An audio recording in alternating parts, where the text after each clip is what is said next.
to stand there, we can just move this back over here.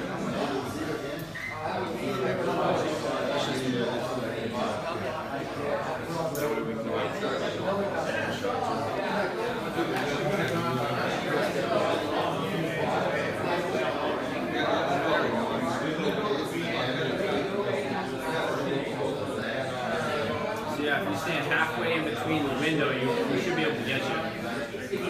Yeah, right there. Yeah, Like about like this?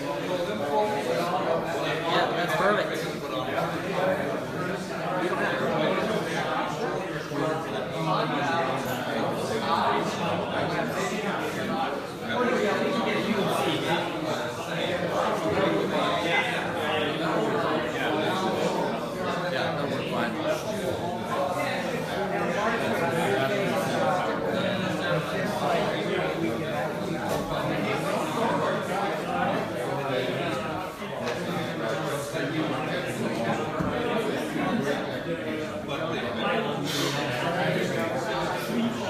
Can you zoom in anymore?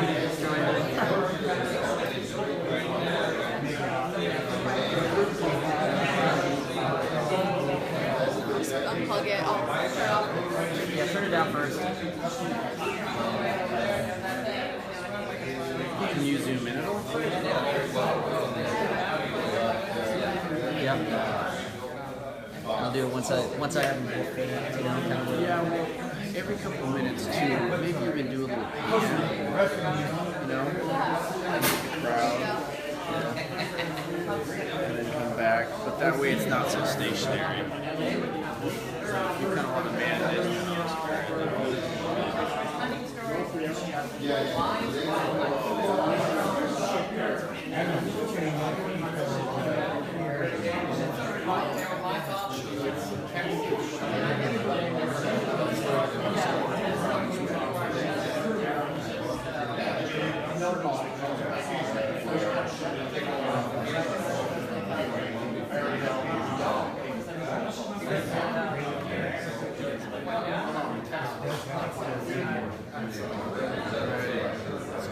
Ready when you guys are. Okay.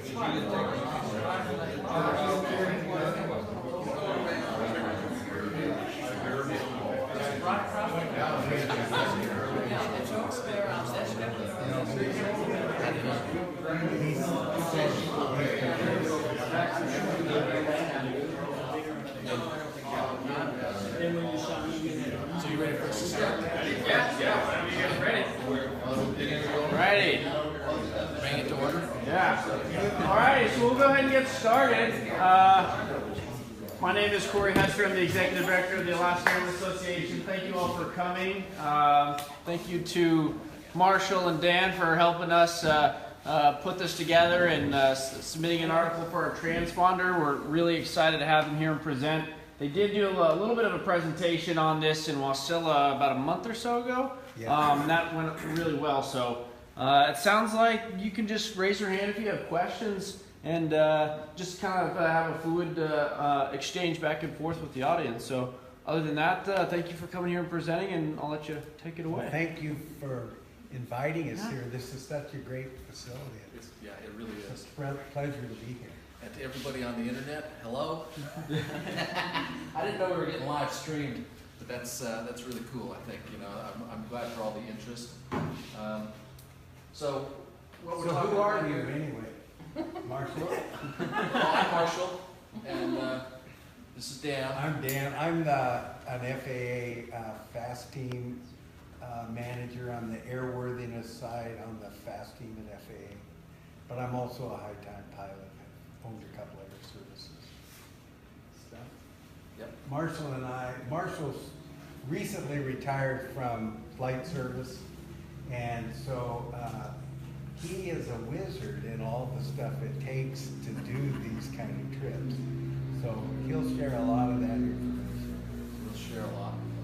Yeah. Thanks again for coming. Thanks again for taking the time out during the summer to do this. It's our pleasure. What this is about today is our flight in June on Bravo 369, which the Airmen and the FAA and the Russians put together over 15 years ago, and also to basically to confirm that it's still operationally available. And then also to, in these trying times, reestablish direct positive relations with our neighbors in the Russian Far East. They're our neighbors. So, that was important to us too, to see how that works, because, it doesn't take much to, ruin things. So, anyway, a little bit about the background. I think we've talked ourselves a little bit about our background. We both have experience on Bravo 369 on the FAA side and flying it in years past. And as I mentioned, the Russian VFR Bravo 369, it was essentially the impetus back in the 90s, for starters, was the Airmen, with a large group of folks going over, Mike Pinone and Kent Lee Woodman and many, many others. And then Felix McGuire in the early 2000s was a powerhouse going all over Russia, coordinating to get this route going with the Russians. It's the safest way. We'll show you a little bit about that, but it's the safest way to go into Russia. And the other main thing about it is that you don't need a English-speaking Russian navigator with you, which is important. So here's the route. This is right out of the Alaska Supplement. We wanted to keep it in the Alaska Supplement, something about it, even though it's totally a Russian airway. The procedures that are in the supplement right now are a little bit out of date. We dealt with a nodular center as opposed to Labrintia Tower, which it shows on here. But it goes from actually it goes from Botany, which is right south of the little diamond, on to then across about 40 nautical miles across to Dulac intersection, and then VFR down to Providenia, which is the bottom left of the chart there. So a little bit more on Bravo 369. It's 10 kilometers wide. It's actually 1,350 meters to 3,000 meters in depth. So you can go from about 5,000 feet up to 10,000 feet in it, which is a little high. And I think that's for communications purposes over there.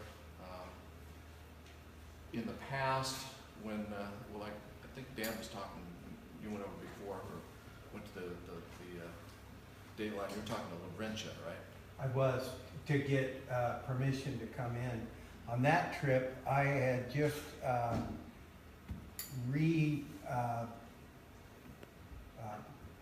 just had taken a Garmin in to have it updated, and in the process of doing that, Northern Lights Avionics didn't realize it was going to do that too, but it made it be North America only.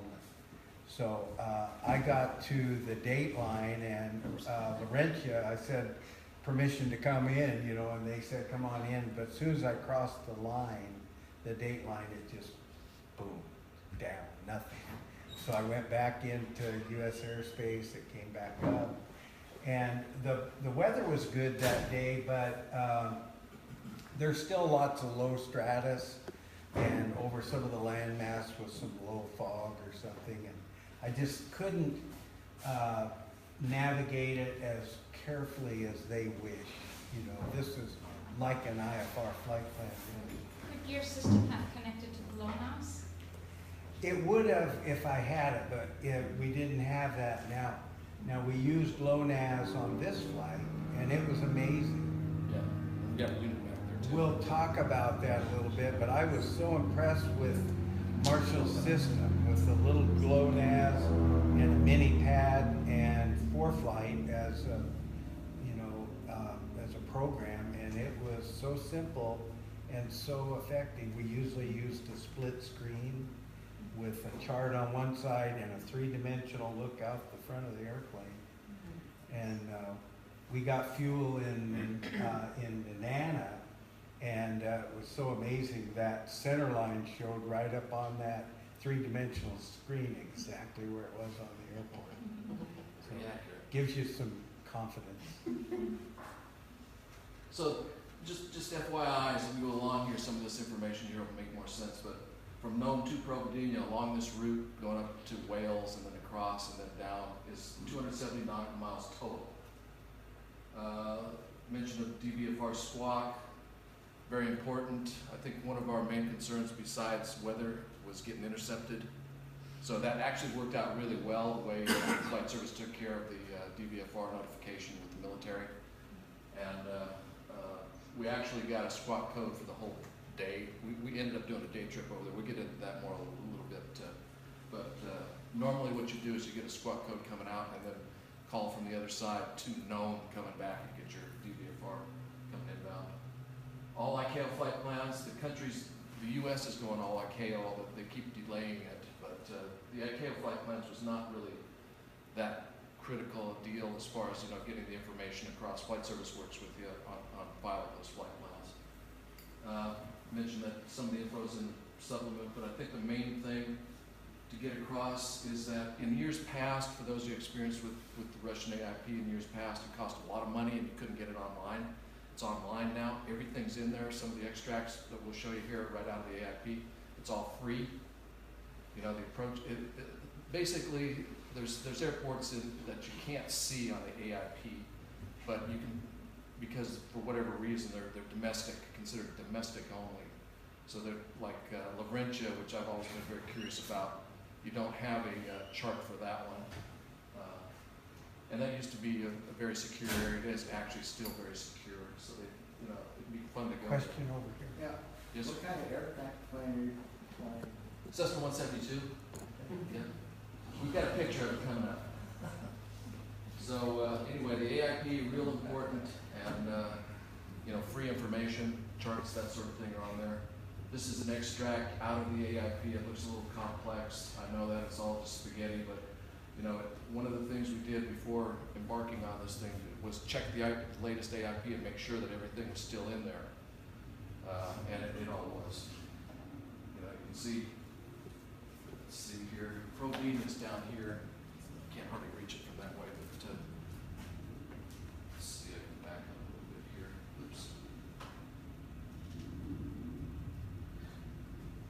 Better just keep going. There's that airplane. Notice there's a extra fuel tank cap there. That airplane has an O&N extra fuel tank in the bottom of the baggage compartment right there. And it was real convenient. It's 18 gallons, I believe, and just worked well. And that was part of the reason that we chose Marshall's airplane for the trip. Yeah. Their gas isn't that good over there. Yeah, we didn't wish to have to worry about using their gas, so we used, we also carried 15 gallons of fuel strapped down on the back seat. And so with that extra fuel and because this isn't a long-range fuel tanks on this airplane, I think they're 36 gallons. Correct. And but it worked out super.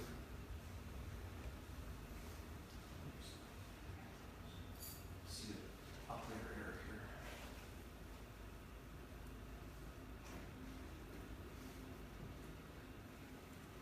Okay.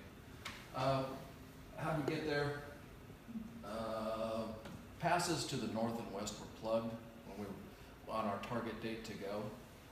And our target date kept slipping too, for reasons we'll get into a little bit later here. But anyway, so you don't get anywhere in Alaska without starting your trip. So we went up through Isabel Pass, actually Tanita Pass and Isabel Pass, and then back around up north of the range, and then down Unalakleet, and then up the coast to Nome for starters. And this is an in-reach unit display.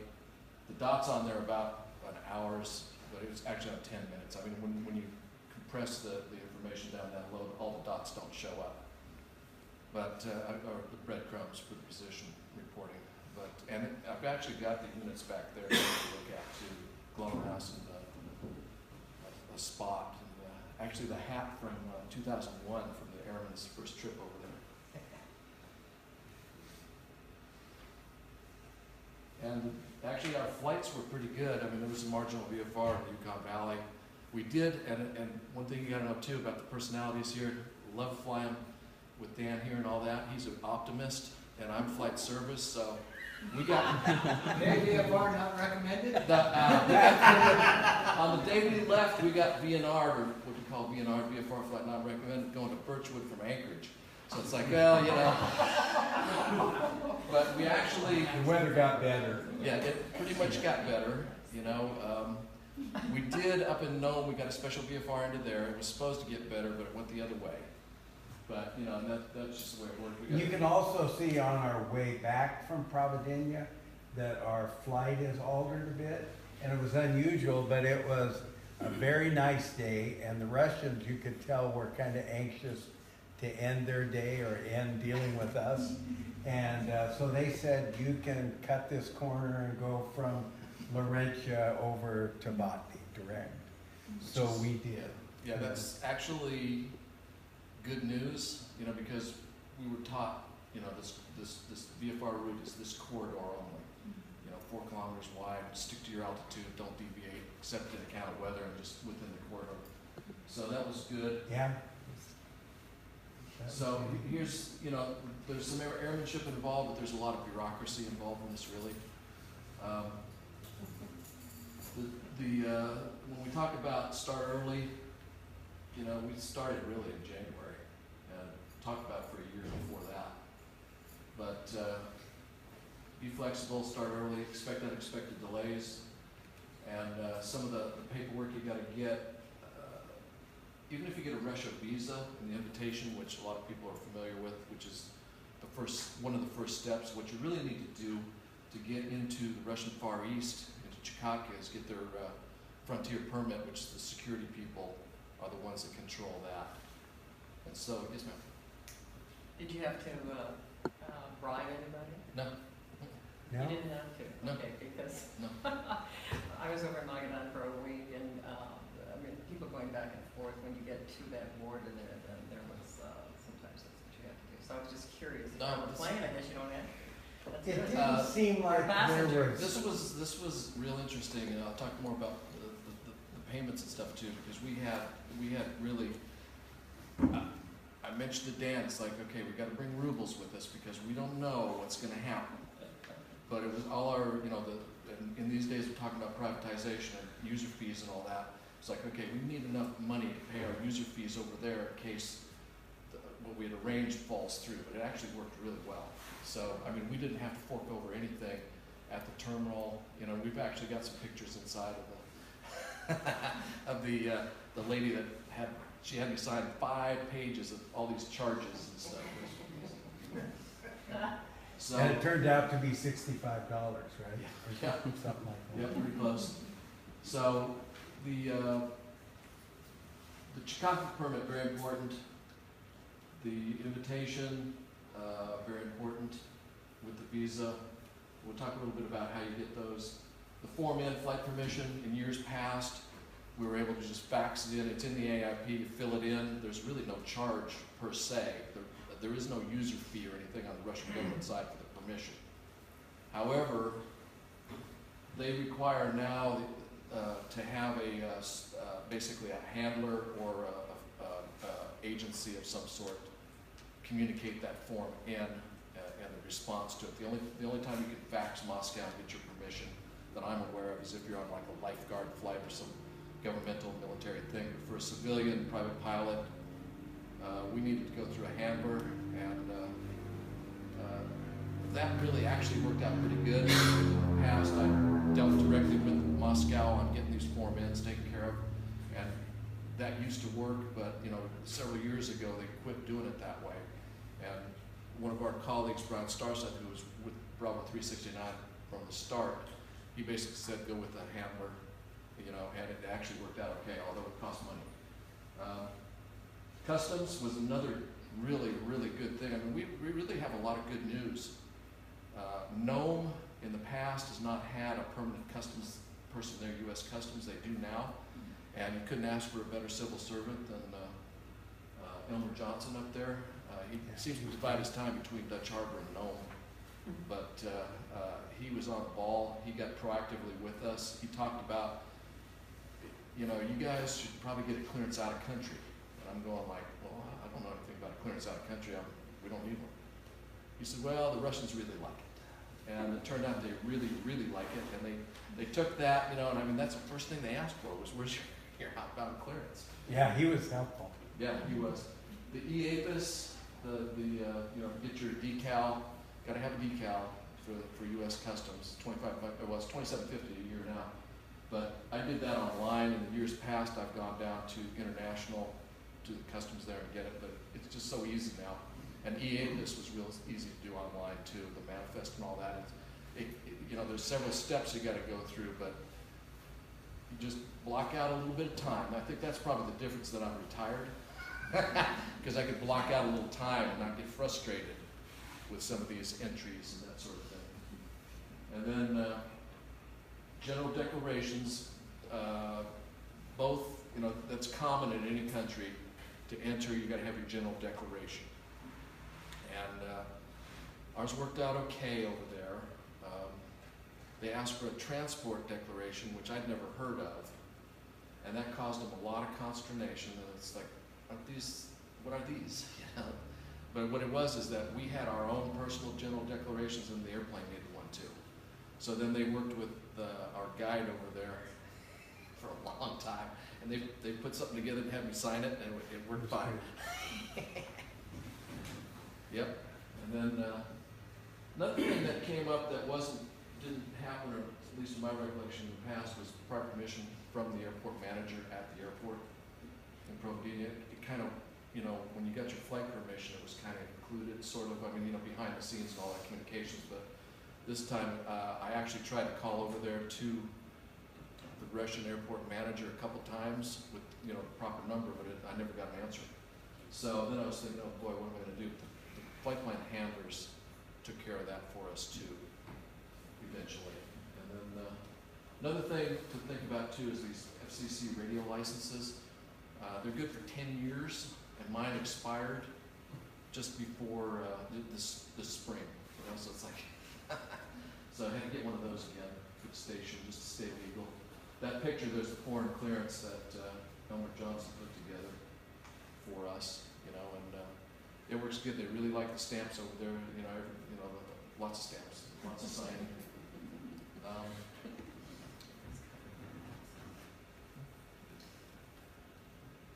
No, keep going. Actually, I'm going to back it up a little bit, but just to explain some things that happen on delays and unexpected delays, and this guy's a trooper too on that kind of stuff, is because we were en route, and then it dawned on everybody that June 12th was a holiday, and it's one day ahead in Russia from us. Yeah. So, okay, so we, you know, I had heard about this in the back of my mind, but I didn't see any NOTAM. The NOTAM that, and it's in the AIP, and you can get them online too, real easy now. They're NOTAMs, no problem. But it said closed, the tower's closed on, and the airport's closed on Saturdays and Sundays, their time, and holidays. So June 12th was Russian holiday, so that was our first delay. That actually gave us a little bit more time to mess around with Nome. Well, it turned Well, out yeah. the weather was poor in Nome. The anyway. weather was poor, and instead of getting there, it took us 2 days to get up there, for starters. So, you know, it was like, I always like to leave early, and then, you know, because in a little plane trying to stay VFR, 1 day can go to 2 days pretty easy. So, then the other delay we had was that customs, the Russian customs, they called us up in Nome and said, well, they're not going to be available for a couple more days. So that started, you know, our weeks kept on getting less and less, you know. So they said, well, they're going to fly them out. I mean, this is the morning we were going to take off. They said, well, we're going to fly out customs people from Anajar, but you can't go unless they're going, and we won't know till noon. And we didn't have a flight permission then either. We hadn't received that yet either. So there's a lot of faith involved, and you know, weather, that sort of thing.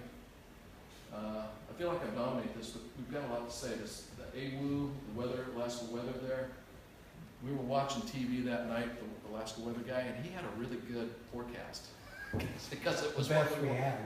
it was the one we wanted, which was an improving trend. We were getting emails from LEDOS, the National Flight Service, lower 48 used to be Lockmark. They would send emails every day, except one of the other issues we had is that, and I consider it a big one, is that Providencia weather, the METAR on the TAF, up until May 18th, in other words, less than a month before we took our flight, it was in there like clockwork every hour, 5 days a week when they were reporting. But May 18th, it stopped. It's like, okay, so we coordinated on that, and everybody, kind of did this, and Flight Service was trying to help, and the Russians turned us over to the Russia VFR, which is mentioned down there. But the bottom line is that we called Providencia Tower the day of the flight, just like we had 15 years ago, when Constantine, who was, I remember Constantine was a controller over there, and I called him on the phone 15 years ago, and I says, how's the weather? He says, it's good, come on over, and that was it. It's sort of like that, man. So we got Chipniff this year, and he would give us the weather, but it was, he's got enough English to where he can communicate. If you say METAR, he knows what to do. He can communicate. He's not as fluent in English as the center controllers seem to be. But, and actually that was when we talked about Laurentia Tower, one of the big hang-ups over the years was Laurentia Tower would not have an English-speaking controller in there when we needed them for a flight. So that hangs up everything. But now with the center being involved, that makes it better, really, because although what Dan was talking about was getting out of town, getting out of Dodge there, and cutting our route over more water, was because their low sector closes in the evening below, it's either 6,000 or 8,000 feet. So that's why we put the pedal to the metal getting out of there. We should mention Tandy at Circumpolar Expeditions was helped us set up a English-speaking guide, and our whole program, we were gonna go to a village and have banya sauna with the elders there, and we were gonna stay at a bed and breakfast in the museum. A lot of that we didn't get to do because the weather was gonna change and we got out of town, but our guide that she set us up with was perfect. And I sure recommend her. And then Learn to Return ended up loaning us dry suits that we wore in the airplane, and we offered to pay them, and they said, no, just tell us about what the water looked like. They're planning to take skin boats across this next spring, probably, right, early summer. And when we went across, it was like a mirror. You could, I kept thinking we would see some bowhead whales or something. We never did, but it was so smooth, it was perfect. So, anyway, they were generous. Then we also bought a 5-person life raft that we carried with us as well. So we listed these for reasons. SkyPlan was the flight planners that they're out in Calgary, Alberta. Those are the folks that actually were available 24/7. That you call the handlers. Yeah, I call them flight plan handlers. They're like dispatch, and they seem to be much more attuned with lighter aircraft than some of the other companies we talked to. Like Jeppesen would not accept our flight, basically, and you can understand why in some regards. Is that it was going to be VFR. It's not like you're flying BizJet. It's fully de-iced and all that kind of stuff. And, there was going to be some complications probably due to weather and timing and that sort of thing, and handling. So SkyPlan in Calgary, Alberta, they did a good job for us. You have to get, well, I shouldn't say you have to get, but insurance is mandatory in Russia, and a lot of this stuff is just our personal preferences, what we're used to using. At Vemco, I just went to a Vemco, and they did a territorial rider. It was really no sweat. A couple other things, flight service and the av camps, we use those, all the time. And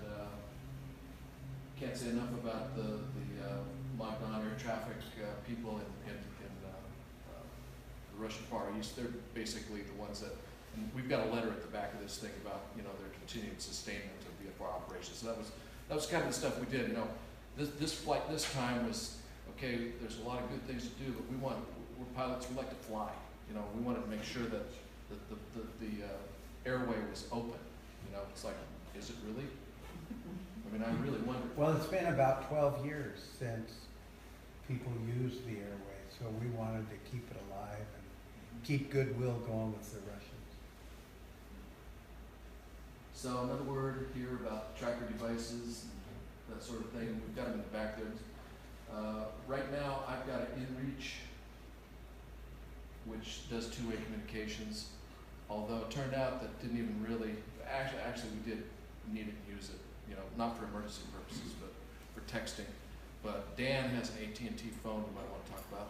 Well, it was kind of interesting. Right when we landed and they marshaled us in as if we were a big airplane or something to park. And then over at the terminal in a line were about 10 or 12 Russian border guards and customs folks, a couple of ladies involved in it too. And they basically kind of come marching out towards the airplane. So we're all looking at this, and about that time I got a phone call from my son on AT&T. And it came right through. I'm going, wow.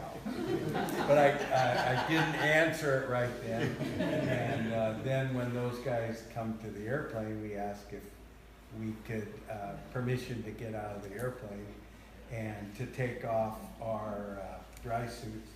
And there was one young man there from Sochi that spoke English well or pretty well, so that really helped us. Otherwise, we would have been, communications would have been tougher with this group of, but they were kind of stern at the time when they come marching out the airplane. And then much different when we left, but it was interesting that I got this call right at that time. Yeah, it was interesting too. They, well, we'll probably talk a little bit more about, clearing customs and stuff. It is kind of interesting because you never know how, like I said before, you just need one bad apple to ruin everything for you. But they were all professional, and we dealt with it professionally. We didn't get uptight or upset about anything. We just go with the flow. And the one thing that was really, I think, generous of the Russians is they flew that whole group of people from Anadyr to Providencia, which was another 300 nautical mile distance, in a turbine helicopter and brought them all there for us. So, yeah, it cost us a few bucks, but I think it cost them more. But we could tell they really wanted to, we talked about this being, operational. Is this operational? Is this dependable? But I was actually shocked when I got that message in the middle of the night that said they're flying customs in. It's like, oh, wow. That was generous, yeah. So here's some of the equipment we have. We don't get paid for any of this stuff, but just FYI, what we were carrying in the airplane. That Garmin Glow is up there. That's a Bad Elf GPS down there. Plug it directly into the iPad Mini. But the problem with that is that power supply. We were flying over my iPad Mini only lasts about maybe 2.5 to 3 hours without supplemental power. So got that Garmin GLONASS, which plugs into the electrical system, as did the iPad Mini. It's Bluetoothed, and it's great. Locally, I actually like dealing with that better because I just plug it in, with the iPad. But for long days flights, that Glow really works, and that does utilize the GLONASS, the Russian equivalent of GPSs. We had an old Garmin 195, which some of you might remember. We never had to drag it out. No, but I had set it up too. I mean, it doesn't have the roots or anything, it's old, but it does work. I had taken it over to Russia before I knew it would work. You never had yours updated like I did. Well, he's the one that told me not to. No, I'm just having fun with that, but it was like, it's, the more backups, the better, I think. you know, when you have these type of things going on, things happen. So no ADSB whatsoever? No. Did your US GPS work Yes. over Yes. there? Yes. So you just carried the GLONASS as a backup? Well, it's actually, that one actually does both. Oh, It's actually, and it's real accurate, like he was saying, real accurate. That's It was impressive, yeah. on your iPad? right. Okay. Yeah. So for flight? Yeah, Core flight that's, is actually what it is, yeah. Yeah, that there's was others all out it there. was, and it was, to me, it's amazing how lightweight these items were, and to give us that kind of coverage and a three-dimensional view, also, to me, that was pretty impressive. So I talked about the FCC license I had to renew after 10 years just because it came due. So I had just renewed my 4Flight for $200, 4Flight Pro for a year. And then I bought this GLONASS, and it has like a free 6-month subscription to Garmin Pilot. So it's like, missed a few bucks there, but I didn't install Garmin Pilot on it. But I'm sure I've heard good things about that one too. Probably works. Yeah. So we did have that spot trace device on board. You can see a lot of pings there on the right. And those are like 5 minutes. There was one, and our wives were watching the flying going on here, so that was really cool. The thing that I would point out is I've worked with this in flight service a lot, these different units, and I've got 100% confident, well, pretty much 100% confidence, 99.9, whatever, in the U.S., you know, on the North American side. But what we discovered when we transitioned over to Russia, or, you know, basically the date line, is that there was an issue that came up with tracking on the Spot equipment. And so we got with Spot, and they were really, Johnny, on the spot about it. They troubleshot it, and they said it was, there's a gateway in Wasilla. Interestingly enough, there's a large gateway, it's an Earth station for I think it's probably the northernmost one in North America. But they've got a gateway Earth station in Wasilla, big dish and all that. And then the next one is in Seoul, Korea. And they've got some kind of algorithm, as they called it, that tells the unit, well, does the transition so that the Seoul Earth station would pick this up from the satellite, bounce it back and forth. But what happened is we flew over, you know, you can see dead spot there to the west of that last, this one here. I'm getting in people's ways, but. So we actually just flew across there like you saw in the inReach, and then picked it up again on the other side, going south. And then when we came back, it didn't pick it up at all until we got about over Wales. So, you know, that's just something, that's when I talk about backups, we had an inReach and a Spot on board. I think it's, you know, if you can afford it, always a good idea to have more than one. We have 406 PLB. Isn't the inReach ping it quite well the whole time? Yeah, the inReach was on 10-minute intervals, and that's the one you can just SOS it and get it to flight service and all that. And that one, there was no interruptions there at all. So here's a display on the iPad mini, and on the right, it picks up the Bravo 369 in you know, putting the flight plan in Bravo 369, picks it up. On the left is that synthetic vision. That's actually just over Kinnick Arm, but it gives you an idea, just, you know, how the display is if you haven't used this particular unit. So it was pretty easy to navigate, really, because it's airways navigation, really. And on this route, you know, we talked to a lot of facilities, but we talked on this route from Nome radio, making position reports on the way up, different RCOs to Wales. Anadra Center, we called them before we got to Tin City, and it was great. I mean, good reception. We were at 1,500 meters, and picked them right up, got permission. Well, they just basically said report Botany, which is right, you know, just south of Little Diomede Island. And Provdine Tower, I mean, we had good radio reception all along. I know you didn't hear it quite the same because part of it I think was your headset, but Yeah, my A&R headset was giving me some fits, and I don't hear Russian quite as well as he does. Or anything quite as well. Position reporting, just, it's your typical manual environment, IFR position reporting, you know, who you are, where you are, what altitude. It was pretty easy, cut and Yeah. dry. You just tell them where you are, where you're going, you know, your estimate, make your estimate for the next one, and then they basically just say report the next. Yeah, and this was easy because we were the only ones out there. In 2004, I've got a tape from way back when, but they were pulling their hair out with a whole bunch of airplanes going across and all that. It was a different world, but it was also not a center controller, it was a tower controller. They called it an area control center there, but you know, it was basically a tower controller. Yes, sir. What altitude did you fly? Did you switch to metric altitudes across the day? Right, we reported botany and then he said maintain 1,500 meters. Yeah, which is 5,000 feet basically. It's pretty close to 5,000. So it was we're close to the bottom of the airway, which, you know, I've got my own opinions about VFR. Over the water, that's plenty low. Once you get over land, it might be nicer to get down lower. The radio and flight log, I know way back when Felix McGuire was a big one on the radio and flight log that the Airmen put together, and that's still a very useful tool because you are in a manual environment. So just, you know, it helped to just write down, you know, look at the estimate for the next, because they were always asking for estimates.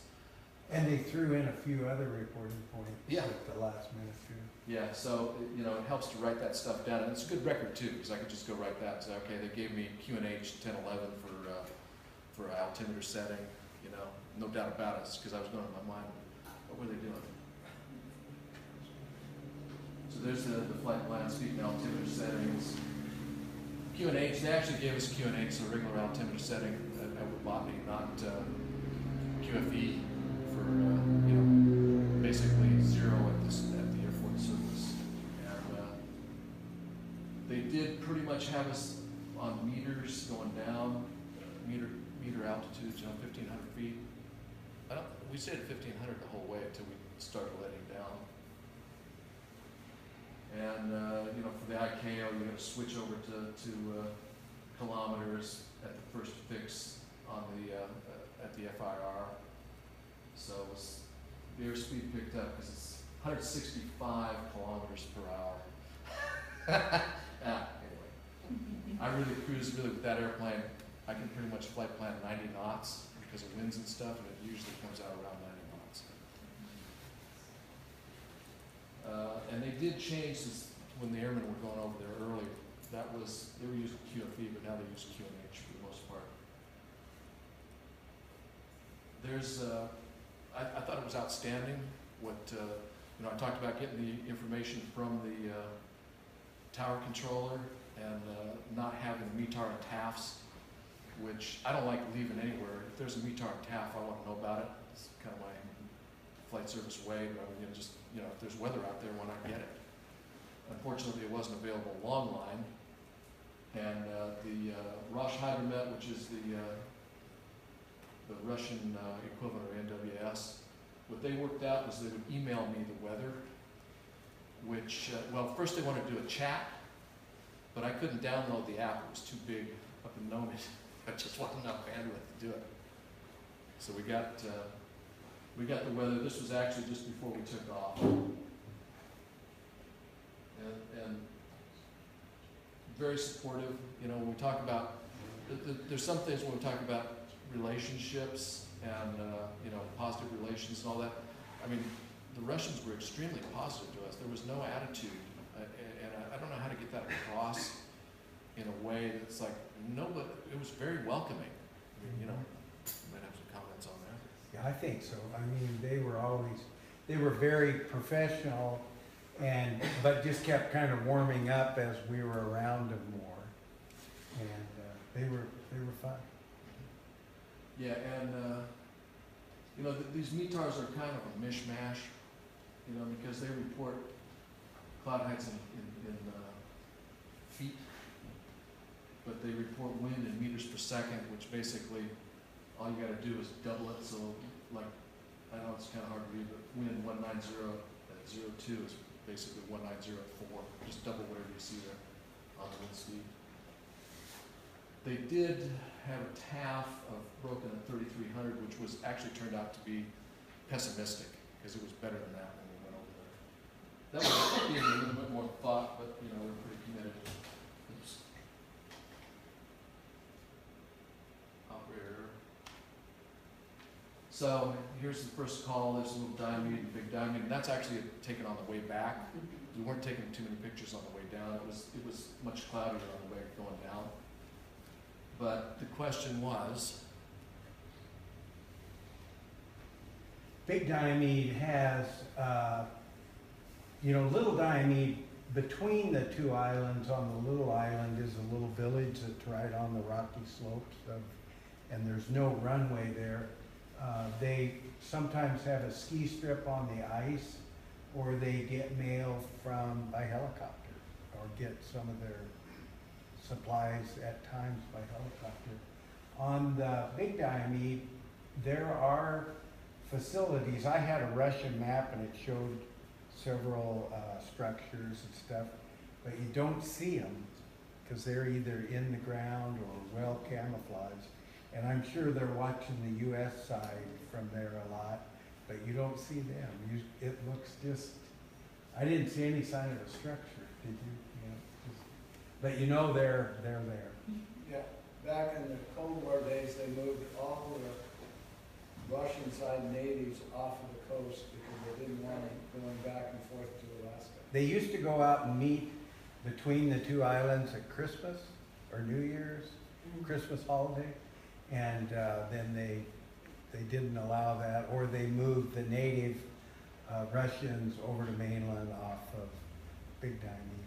But there are military activity there, but I don't know what. and it is real important for, when you talk about the family members and all that, is that we ran into people in Nome. Actually, I ran into one person in Valdez, that had relatives in Russia. Yeah. They speak the same language. There was an artificial barrier. I mean, I grew up here, and Russia was always just on the other side. I was real curious about it, but it was like, it's a barrier, And now, and that's part of what we want to do too, is just keep the hope alive, for, basically we're too close to be just completely closed off from each other, in my personal opinion. Yes, sir. During the 90s, there was a meeting on the ice there between the two islands, and two Russians defected. Yes, yes. And that was a big issue. Yeah. Yeah, Yeah. it was. Yeah, for sure. I always heard that Diomede was a military base, and that there's also other military bases all along there. Their whole side, that That's whole all. operation, and that's one of the reasons that even a Russian nationalist has to get those permits to go into those areas, just like we did, because they're so sensitive for military. Laurentia, when you go by Laurentia, there's these big long buildings, and I think it's a northern nuclear sub-base for the Russians. And you could see that it's serious stuff down there. And that's why you're not probably invited to be able to go there. But yeah, I think almost all of the Far East in Russia is military stuff. Yeah, Laurentia, from going over there with the Airmen earlier in the 2000s, the FSB, I think they were, the Border Patrol, Border Police, they asked us, why are you flying over Laurentia? Why? Why are you doing this? I mean, take people aside, put them in a room and ask them that. And the answer was because it's the airway. But this time, they didn't hassle us about that. They wanted all the paperwork filled out. Did I screw your paperwork up? I think I screwed your paperwork, but he had to redo his paperwork. A little immigration thing, remember? Yeah. They got really concerned about having perfect paperwork, but they didn't put us through any major questions about why we flew over a sub-base or anything like that, so it was good. I mean, they took all kinds of pictures of us. I mean, they were taking pictures, but I asked if we could take, when all those border guards marched out to the airplane, they looked so cool, I said, can I take your picture? And they said, no. That's right. So, on the weather, and what we saw, that chart there is the actual chart that we didn't have the night before. It was issued in the morning, but I mean, it's what you want to see, you know. Not really too strong a high. The low down there, we were concerned about it, but it was breaking up, you know. And my personal concern is I've talked to several people. I've actually been stranded over there myself too, but people who are stranded over there in Providencia for a long time, I mean, I wouldn't want that. You know, so we were, besides getting shot down, wanted to make sure that the weather was good. And here's some shots. It's really pretty country. It was kind of gray. You know, these pictures actually turned out really well, I thought, compared to what it seemed like looking out the windows. It seemed grayer looking out the windows. Yeah, it kind of absorbed color, you know, it's just, it was a black and white world. And it was winter. Well, that's actually, that doesn't look too wintry, but that's La Breccia. It's hard to see, but it's up on the middle, actually pretty much right in the middle is La Breccia, which is where the sub pens are, that sort of thing. And this is actually heading back too, and that's probably a 6,000 foot ceiling there. But it was getting better and better. That shot you saw with the Diomedes there, I mean, it doesn't get any better than that. But you can see that there was snow down to the salt water, and that bay, I remember that bay that's back closer to the top of the picture, you know, looked like you could skate. That was salt water, and it looked like you could skate on it. It was that frozen. And the Nome side was green and 60 degrees and pretty nice for the 14th of June, but over there, they don't get as much of the effect from the Japanese current, and they stay colder. When you were sent to Siberia, it was going to be cold. So there's that's out of the AIP, and that area around Providencia down there on the bottom highlighted that area is basically the Providencia Towers area. It's a kind of a mini approach. I mean, they do have a PAR. They do approaches in there, but that fix up here, this is about 50 kilometers up here. At the edge of the area? Yeah.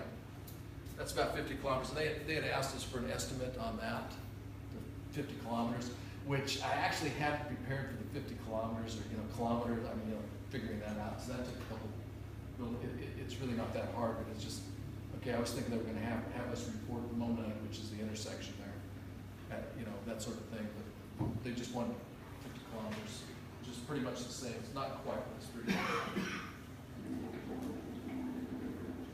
And we went in, basically got it like they actually cleared us for a visual approach, which, you know, we're VFR.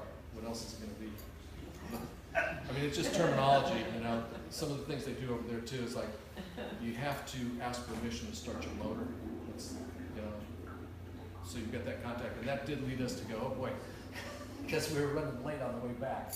It's like, are they going to let us go? And the town seemed to be more colorful than it was way back when. We were the only little airplane at the airport. So it was, you know, they've rebuilt the inside of that building, and it was really quite nice, but we were the only ones there. You know, except for those folks.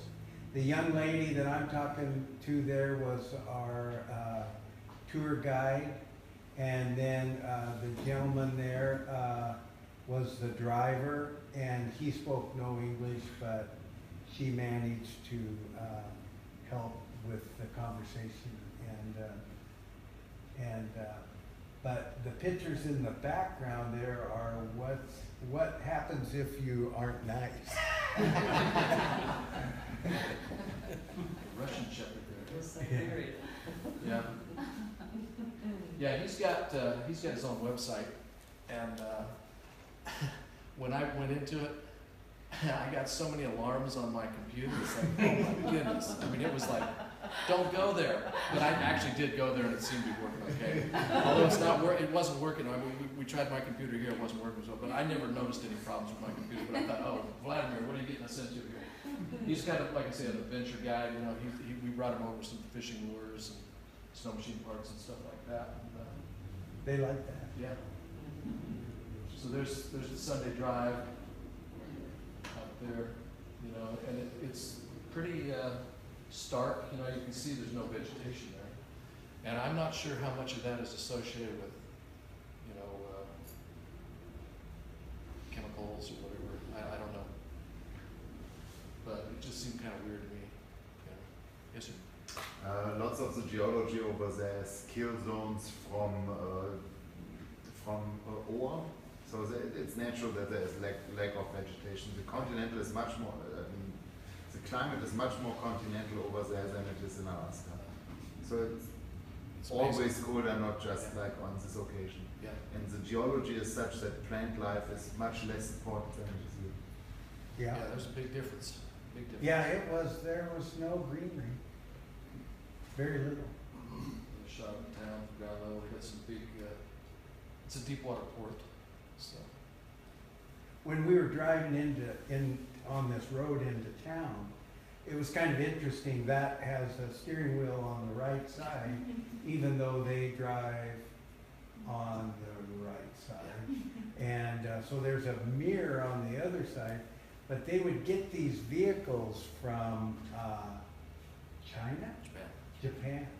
Yeah, in Japan, they're only allowed to keep a vehicle for so many miles or time.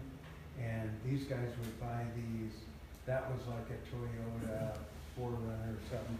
And they would buy them from Japan. But anyway, it was kind of interesting. But as we got in next to this real steep mountain, I noticed that they had written in Russian probably the name of the area there, Providenia or something like that. And I said, wow, how did people get up there on that very steep slope and make that name? And she said, our very brave military guys shot that name in there with cannons. With artillery. Yes. In '91, the only vehicles that were moving there were military style vehicles, and that was it. And a couple Euro motorcycles that were copies of the BMWs that a few of the people owned, but everything else was government. I bet. So you were there in 1891? Yeah.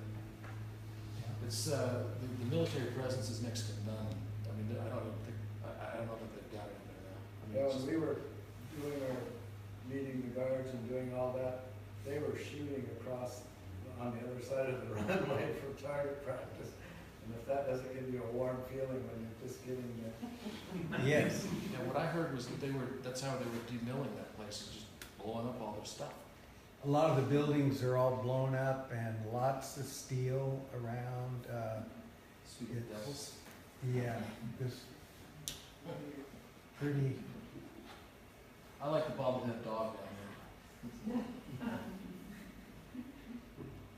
Yeah, pretty rough. So when we took off out of there, I didn't mention much about the airport, but it's a little bit less than 6,000 feet, about 150 feet wide, and I think it rocked us pretty good. I mean, I thought it was pretty darn rough. Yeah. And rougher than I remembered from years past. You know, so, and then it's got a big Wowzer hump in it, and, you know, having something with a prop real close to the ground, I'd be really careful, you know. And notice the bay is still frozen there too, you know. Yeah, so, let's see. Yeah, I do have this next slide up here. So, so we get a clearance to take off out of there, and we were kind of worried about the, because we knew the center sector was going to shut down, and it was on paper, it looked like we could make it okay, but in reality, everything takes a little bit more longer, and we're looking up, the tower controller is just standing, you know, above, looking down at us, you know, with the window open and all that. Just, you know, he doesn't tell us too late or anything, but it did work out okay. But he gave us a climb out that was going to take us like, I was thinking about the SID, is what I was thinking about after we got off. It's like, oh no, we're gonna have to fly way down south and then turn around like on the SID. It sounded like, to me, that's what he wanted us to do, but then he basically just said a little while after we took off the, climb up course. So that's what happened. And so there's a picture where we've already turned around and are coming back to the north, turning to the north. And the airport that we landed at is the one up above there. That's Providence Airport there. So it's an international airport. And It was like a gravel pit. it was pretty rough. And then I saw one helicopter there and nothing else. And and I'm not sure whether it ran or not, but I suppose it did. Is the runway paved or is it gravel? Gravel. No, it's rocky gravel, and if you go in the AIP, it says it's grass, which I'm not sure how that came about, but it does. I mean, it says it's a grass runway. And I don't know. Years ago, I had heard it was concrete, and they were kind of uneven pieces of concrete making up the runway. And maybe that was the case, and maybe they just gravelled over it. Do you remember what it was like? Segmented concrete. Yes, runway. that's what I was expecting. And it was still dirt in 91 when we were there. Yeah. So coming back, we had talked about actually carrying another person and doing a technical stop. You can do that with customs. You do a technical stop so that you don't have to clear. We basically fuel up or cache fuel at Wales, and you can do that with permission. Obviously, if they think that there's an issue with you, they're not going to let you do a technical stop. But that was in the back of our minds. We ended up not needing to do a technical stop. But if we had on the way back, you can see it's all high cirrus above. This is 10 o'clock at night. But Wales went IFR on that low stratus down there. So if we had needed fuel, we could have got into Tin City. But, and actually, if you were really, if you really needed something, you could get it from Wales. They could just take four-wheelers over to Tin City. Yes, sir. Since Tin City is military, how is the procedure to land there? I mean, it's saying military emergency only. Would you have to declare an emergency to land there? Probably. When I talk about options, it would have been, as far as I'm concerned, if we didn't have enough fuel, then, That would be our emergency. Yeah. Traffic mission is on the other side of Lost River, and Lost River, both runways are destroyed and no longer. Oh, they are? I haven't been there, so. Yeah. So, there's some really, like, one of the other things too is fuel. We talked about fuel a little bit, but, there's a whole probably underground of fuel, with people would maybe sell you fuel if you know them and they're around at different places. But, we went where there was basically commercial fuel available, and there's not that many of them, On the U.S. side. Yeah, on the U.S. Now, side. south of Tin City, going towards Nome, there's a couple of other little runways that we could have staged as. But, So, Danny pointed out the rainbow.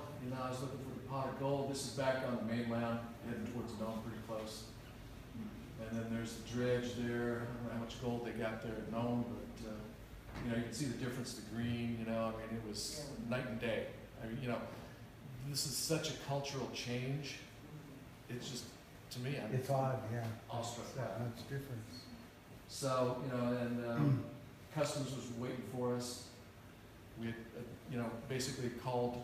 Actually, one of the things I forgot to mention too, we didn't mention, was that once we got up off of, where that picture was taken of looking down towards Providence and all that, we called Nome Radio over at Gamble RCO, and it was loud and clear. So we told them we were off. We had communications immediately. So they had the ICAO flight plan, VFR flight plan inbound.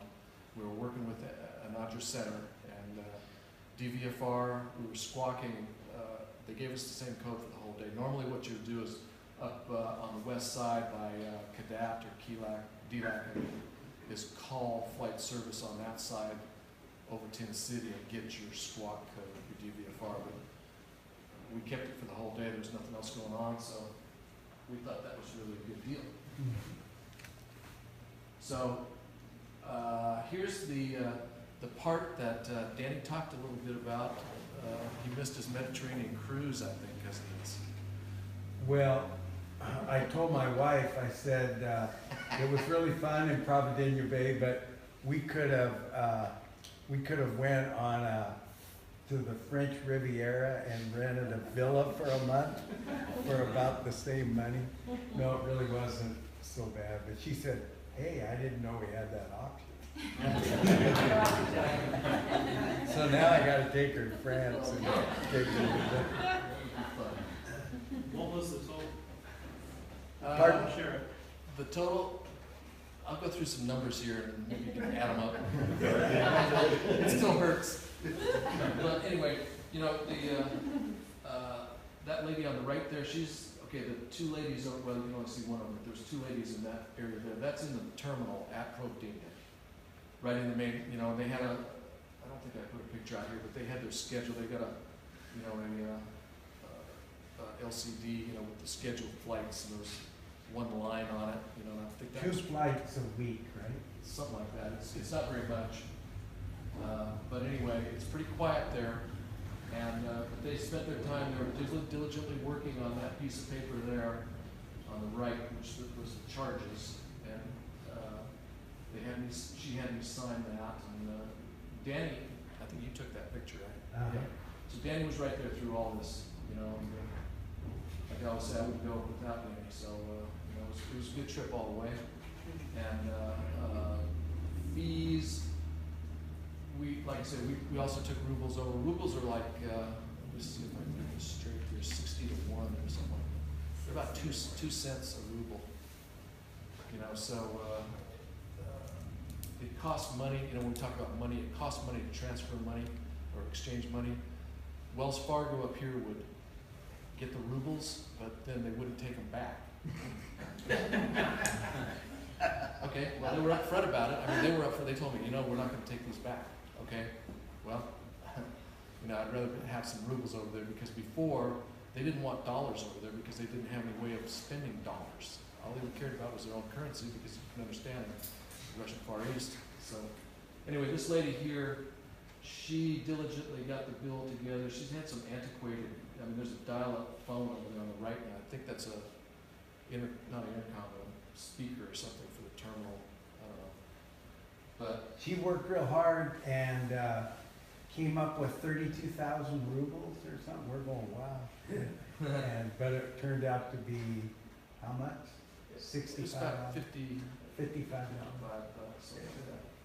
So, you know, there's lots of stamps, and this goes through all kinds of Russian bureaucracy. I mean, I think about privatization and fee structure and all that. If they did go to that, you know, I hope it doesn't go like this, because it's just, you know, a lot of work. So I know that the Airmen lobbied years ago to reduce those fees. They had, at the time, the en route charges were based on 50 metric tons minimum, and a metric ton's 2,200 pounds. So, you know, for a light aircraft, people didn't think that was realistic. And then they have reduced the rate down to 1 metric ton, basically. I think the minimum is 1 metric ton, which that airplane weighs 2,300 pounds. Its maximum takeoff weight is what they do the calculation on per 100 meters for en route fees. And it was $10.60 per 100 kilometers, and it's about 100. No, it's 250. It's about 250 kilometers in Russian airspace. So the total was 55. There's actually some calculations here. This is one of the documents. Head of the ANC Center, which is VA Gov. But he's got it broke down by en route fees, 1.1 metric ton, and 249 miles or kilometers, which came out to 1060. So altogether, well, per 100 it's 1060. So $42 for en route fees, and then $12, a little over $12 for the terminal fees, which doesn't sound bad. there's another breakdown there too. There's more people that signed on that. The chief executive, chief accountant. And they deal with euros. They go through euros, and you know, there's quite a bit of exchange going on there. But we did, as I mentioned, use commercial flight handling services. That's what cost the most money. It wasn't the Russian fees, although the Russian fees are not. I mean, you know, if you're flying and paying that kind of money to go 300 miles in Alaska, I mean, that would be really tough to do. I mean, you know, realistically, if it's a once in a lifetime thing, or you know, fairly rare occurrence, you know, I'd bite the bullet on that, just like I bought the bullet on paying $10 a gallon gas, but not every day. But it was way less money than years ago. You know, yes. Do you remember some of the costs back then? I remember the costs, I think they were pretty much the same, but they would only take US dollars or gold, and the Army Guard tried to ferry some funds over there, and it was the same thing. They were charging, they wanted gold up front, or dollars Wow. per mile. And it was way expensive back then, you know, for the navigation fees. Yeah, and it did work out. That lady that, you know, we had the picture of there with all the charges, she just had me sign it, and then we were on our way. There was, I mean, we didn't, you know, because I was prepared to have to turn over rubles or dollars. And you specify that on the Form N. The Form N is, there's the top of a Form N here. That's one of the flight permission. That's one of the big things you got to have up front. You got to list all your route and where you're going to stop and that sort of thing. And those fees were paid through the handlers in California. Well, they charged us, but the Russians didn't charge us for the Form N. Right. Interestingly, I mean, you know, yeah, it was paid up front, but that's what I kind of think is interesting, is that there doesn't seem to be a fee for the Form N, but, you know, there's en route charges and that sort of thing. You might add one thing too while I'm thinking about it, and we'll probably go another 5 or 10 minutes if you're willing to stick with us. The Form N I mentioned, but also the Visa app going way back, is that if anybody's done a Visa app to Russia recently, it's like your whole life story. It's nothing like I ever remember doing personally. I mean, you got to list all your jobs. I mean, it's incredible what you got to list, or what they want you to list. And they ask, were you ever in the military? Were you ever in a military conflict? They get really far more personal than I'm used to having seen in the past.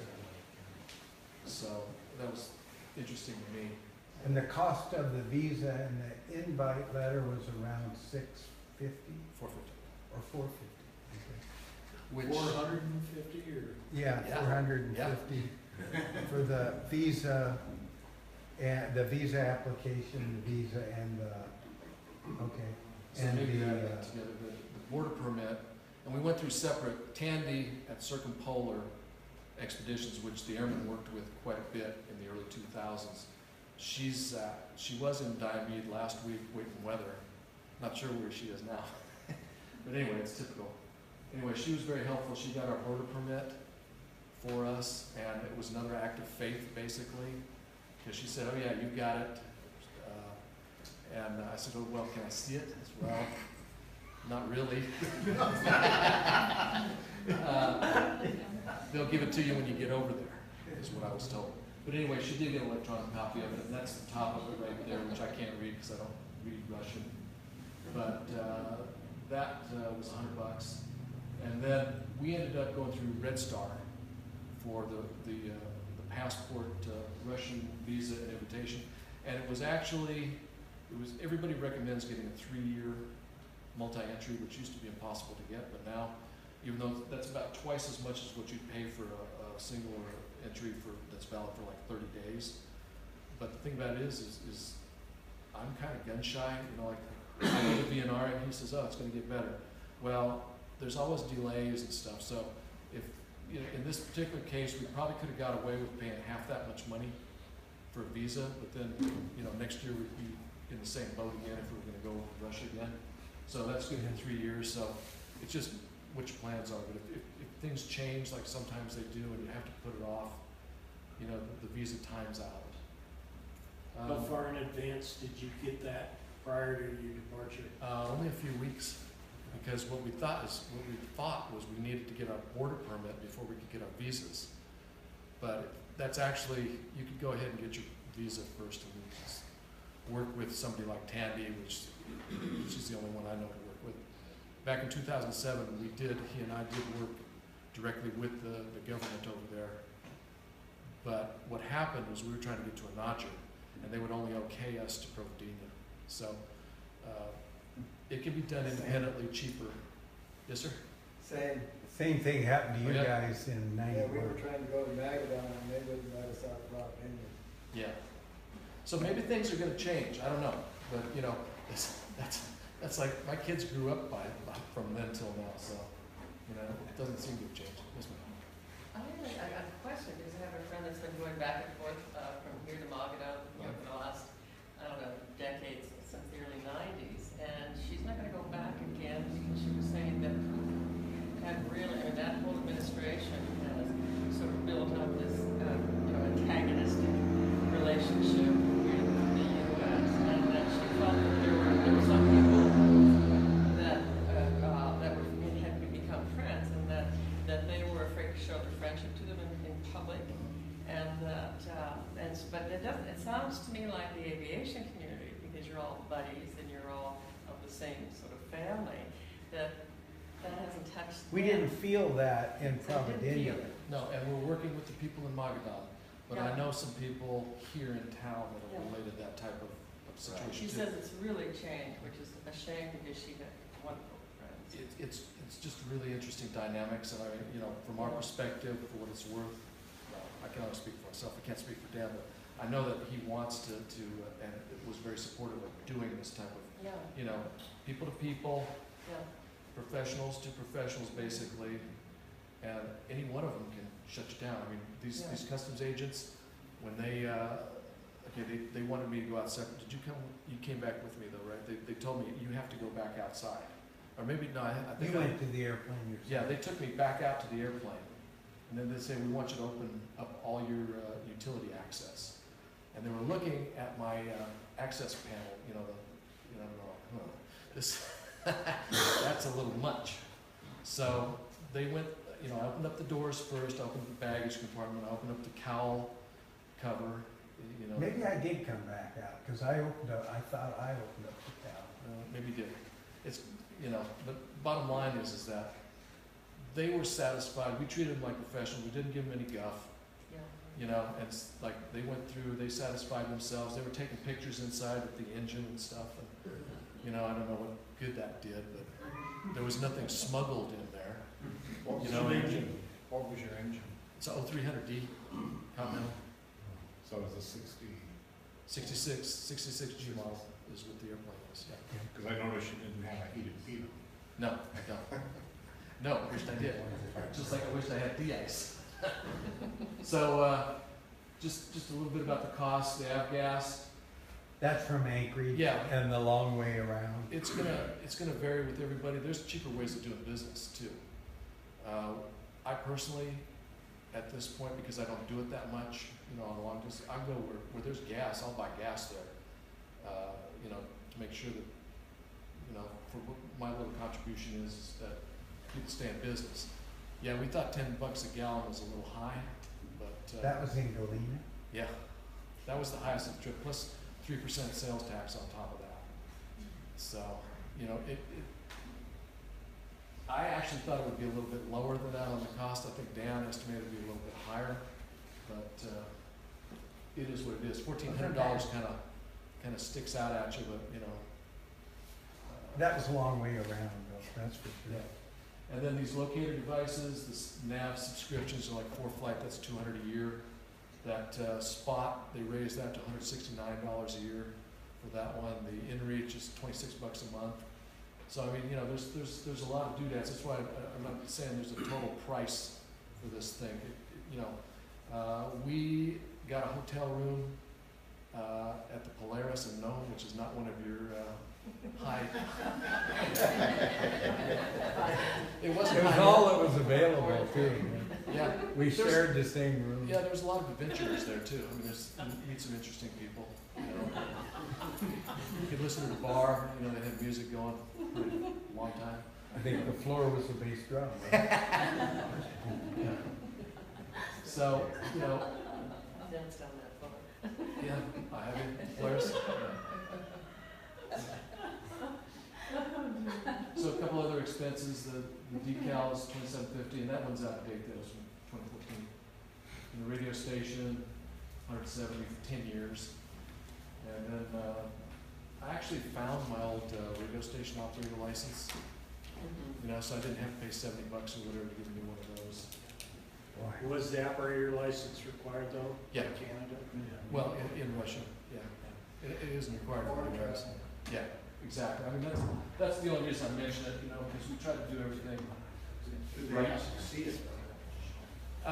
You know what they asked to see was the aircraft registration, and I kept a binder with everything, all this documentation in there for both of us, you know. I think your dad will with that. Anyway, I whipped it out on this. They took it away, they took it somewhere else, and they said they'd bring it back, but they didn't. But it was a copy, so it was okay. Yeah, it's like, so this one here, this, what the Airmen were doing back in 2010 with the airport advisory board, you know, and lobbying for reduced rates on en route fees and that sort of thing with the Russians was basically to try to sustain GA ops. And this is from Magadan, from the director of the Northeast Air Traffic. And basically what he said, they tried best to provide air traffic service, ATS, and sustain VFR ops, hope you can fly in the country again. So that made us feel pretty good, you know, from several aspects of it, because it really was an improvement to switch over to the center as opposed to La Brencha Tower, although I'd like to go to La Brencha myself. I don't know if I will be able to, but. You can go by yourself there.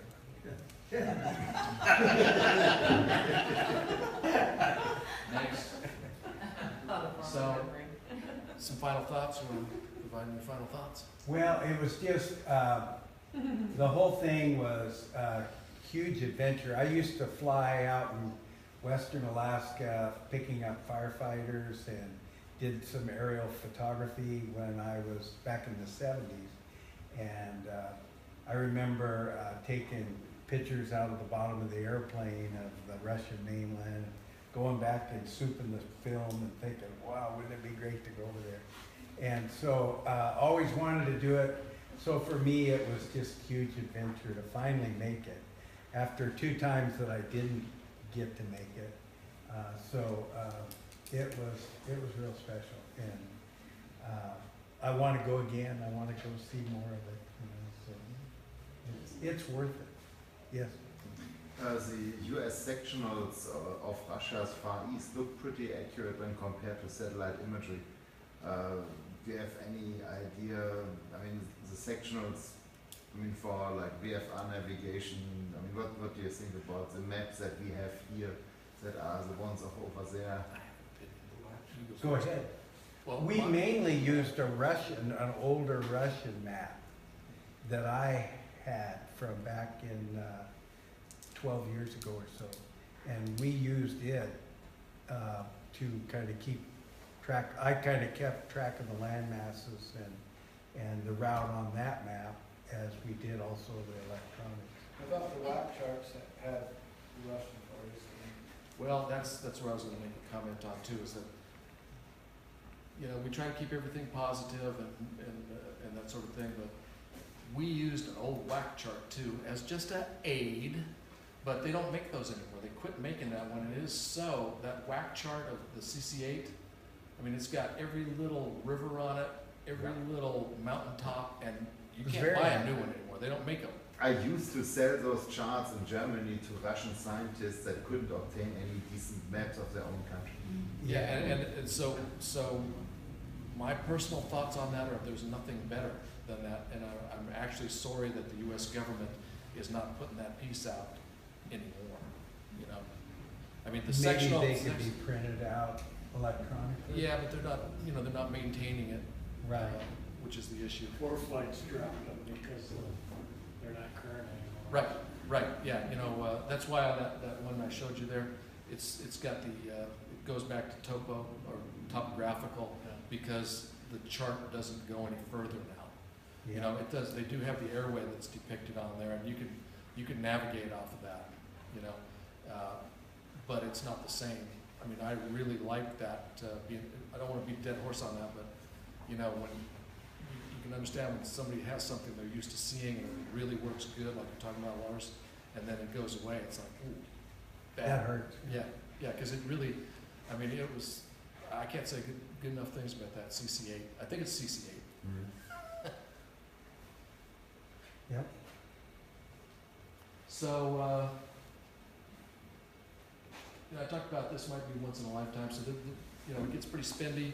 Everybody's got to make up their own idea and figure out how to get, you know, more you know, spend as little money as you have to. One major thing is get that METAR TAF distributed again online. We did talk to FAA about that, and you know, everybody seems to be trying. We sent a report in and asked them to renew that. Afton is Aeronautical Fixed Telecommunications Network. If there was access to that, if you have it, in other words, if you work for an air taxi or airline that has that access, if you could work with them to get that kind of drop, you know, messaging that way, that'd be good. I used to work for the FAA, but that was nothing that I could do, you know, as a private person on their lines. So the flight plan handlers is what we ended up doing that. The Russians, I really don't propose that they take faxes again for, I mean, they made up their decision on that. That's the only way I can see, you know, speeding the process is faxing back and forth, but faxes are kind of out of date too. We think they earned their keep. I mean, we didn't get our flight permission to go until 3 in the morning on the day we left. It's not typical, but, you know, I think years ago, it seemed like, you know, the problem was just launching out of Anchorage is always an act of faith if you live in Anchorage or anywhere besides Nome, you know, waiting for your permission. But that doesn't seem to have changed any over the years. And I did want to mention this too about the Airmen and the head of FATA, was Federal Aviation Transportation Agency, Mr. Narodko, and the whole group came over here in 2012, and he invited the Airmen to go to Vladivostok then, but that didn't happen. But, you know, that kind of energy is still needed, and so, you know, legacy goals, going to Anaja, going to Magadan. What about China? The Airmen wanted to go to Japan, pioneering this route. So, I mean, just keep the faith on that. That's my final thought. Well, I think, question? Well, China, where, I mean, if you went to China, where would you go? I mean, it's a big country. Beijing. So you could go directly to Beijing? No, you can't go direct. You have to do all kinds of hopping. But in other words, that's think something about you this. thought about. The airplane. And I once had, I mean, and your plane. Well, car gas. I've been using car gas, which I've never been a car gas fan, but I've heard that it's usable. I mean, I've got an STC for it in my airplane, but I just don't use it. But yeah, I can't see doing it, you know, any other way. It would have cost $6,500 to send Beringer over with fuel from Nome just to go to Riga. Yeah. Another question? You know, so yeah, the idea is that we could, it was that letter that we got back from the head of the Russian bureaucracy there in the Far East, Victor Tekopa. That was pretty cool. We've talked to him over the years and dealt with him on renewing the note, you know, renewing everything. And so that was pretty cool. I think we have a real in with them. And if we continue to fly over there, I think things will get better. And eventually it would be easier to get on to Anadia or Magadan, and maybe someday be able to fly clear across Russia into Europe or Africa or China or wherever. And I know that's a big if, but I think it could be done and it would be really cool. Yes? On our trip, we had a caravan and he carried all the gas for the other airplanes that didn't have enough. So Yeah. it worked out for us, but did you ever think about what happens if you broke over there? it would be a nightmare getting parts and stuff. That's why we took Marshall's airplane. It is, I was thinking about the gear being torn off, as a matter of fact. Yeah, anything. That's why you take a Super Cub. Yeah. Any other questions for Marshall and Dan? All right. Thank you guys so much.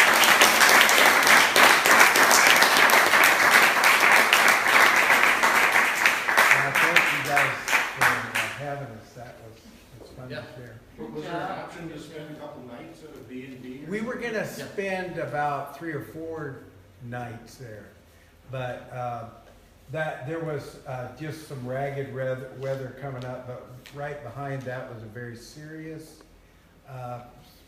weather that came into Alaska in June, later in June, that third week of June. And the tower would have been closed, so we would have been stuck there The for weekend 3 would be- days more beyond that.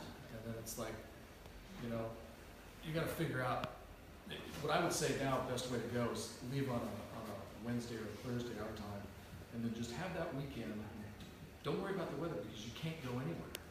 I mean, you can't fly, so you're over there, you know, During the enjoy. weekend. Yeah, you're over there during their weekend, you can get out on our Sunday, their Monday, you know, but you've got that time to go cruising. I mean, there's all kinds of stuff to see.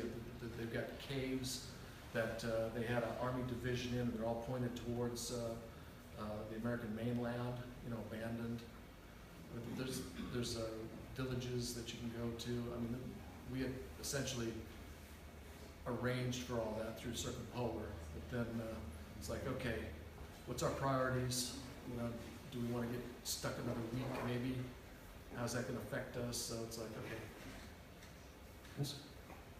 On the airports, are there good tie downs, or is it like just nothing? There were tie downs there, I believe. Well, I think there would be a way, a big enough rock that you could Yeah. drag over. like for example, on the airport of Nome, there is nothing. There is no rock, no nothing. Like not Nome, on the airport of Wales. Like if you land in Wales, you cannot find anything to tie up to, no matter how hard you right, try. and there's not much space there either. Right. Really. I mean, I don't like. Yeah, but Wales is bad. I, mean, I think can't you get could have stuck in found a Wales. spot to secure the airplane there. Dan, is the beer factory still there? We didn't make it there, unfortunately. They had one of those 500-gallon water buffaloes that the Army has, and they would sell that. They'd drive that thing out and park the trailer there, and you'd bring your pail up and get beer. And all the bottles were the same color, whether it was soda, beer, or whatever. They just stick a different label on the same bottle.